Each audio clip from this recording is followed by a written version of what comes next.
मैं खुशी साधारण परिवार की बहू, कुशल परिवार की पत्नी हूँ।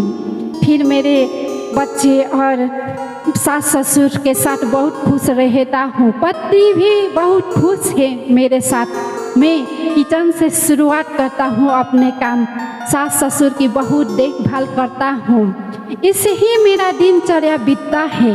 ऐसा ही मेरा बहुत कुछ खुशी से चल रहा था जीवन, खुशी से झूम रहा था जीवन।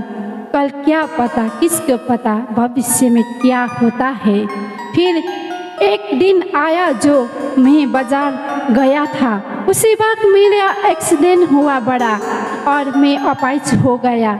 इसलिए दिनचर्या बदल गया, मेरे जीवन में एक भयानक रूप ले गया। फिर मेरे पति और मेरे सास ससुर बहुत नाराज होने लगा।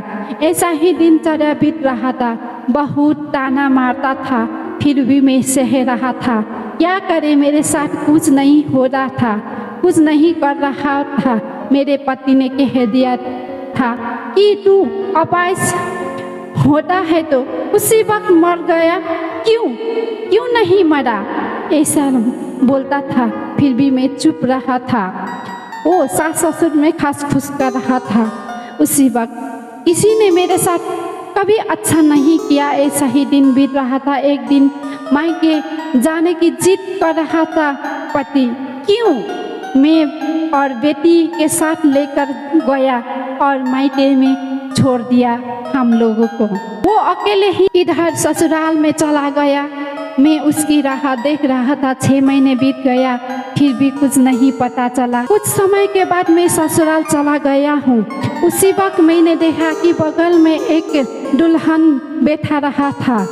मैंने प्रश्न किया, माँ वो कौन है? झट से सासू माँ ने बता दिया कि तुम्हारे पति ने दूसरे शादी किया है घर की काम करवाने के लिए। अब तुम्हारे पास कुछ नहीं है, तुम अपाहिज है, अब इसी चला जाए यहाँ से दूर, कभी लौटना मत। मैं चुपचाप से निकलता हूँ अपने मायके में। बहुत दिन हो गया, मेरे साथ पैसा नहीं थे और मैंने कुछ काम किया है और पैसे बचाने लगा हूँ। धीरे धीरे अच्छा जीवन चल रहा था। इसी वक्त मेरे पैसे चोरी हुआ।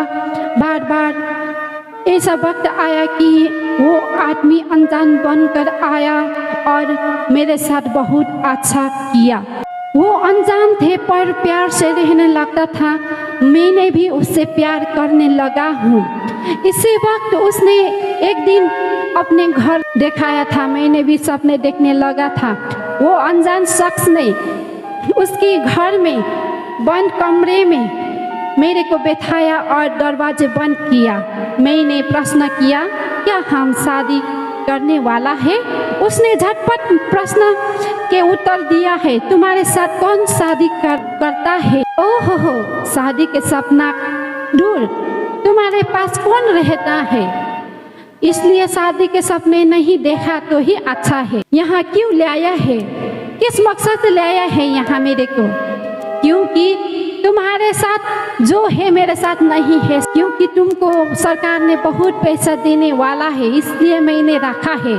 मेरे इच्छा पूर्ण होकर ही तुम जा सकते हो। रो रो कर मेरा बुरा हाल हुआ था। उस आदमी ने बहुत मेरे साथ बदतमीज किया है, भीख मांगने पर मजबूर किया है।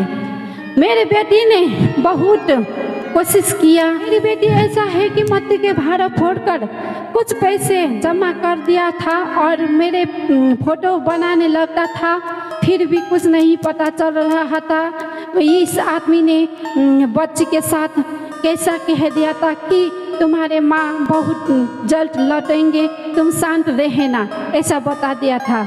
बच्ची रो रो कर बुरा हाल हो रहा था। स्कूल भी नहीं जा रहा था। मेरे माँ भी बहुत रो रहा था। आदमी एक दिन बाहर चला गया था। उसी वक्त मैं भी बाहर चला आया हूँ कमरे से बहुत दिनों के बाद। और मैं एक रिक्शा से बैठा हूँ। उस आदमी बहुत पीछा किया था मेरे। उसने बहुत रोकने की कोशिश किया है। मैंने, भैया बहुत जल्द है, भैया मत रुकना, इस आदमी ने मेरे साथ बहुत गलत किया है। भैया ने मेरे सुरक्षा किया और बाल बाल बचकर पुलिस के पास गया था और भैया ने कहा इस आदमी ने औरत की पीछा किया है। पुलिस ने उसको पकड़ा और मेरे साथ बहुत अच्छा हुआ। क्या इस समाज में अपाहिज महिला के लिए कुछ नहीं है? अपाहिज होना ही सबसे दुखों की बात है? नहीं, हमारे दिल और दिमाग में ही अपाहिज होता है। और इसी वक्त, इस जगह पर, इसी समय पर आवाज़ उठाना ही सबसे साहस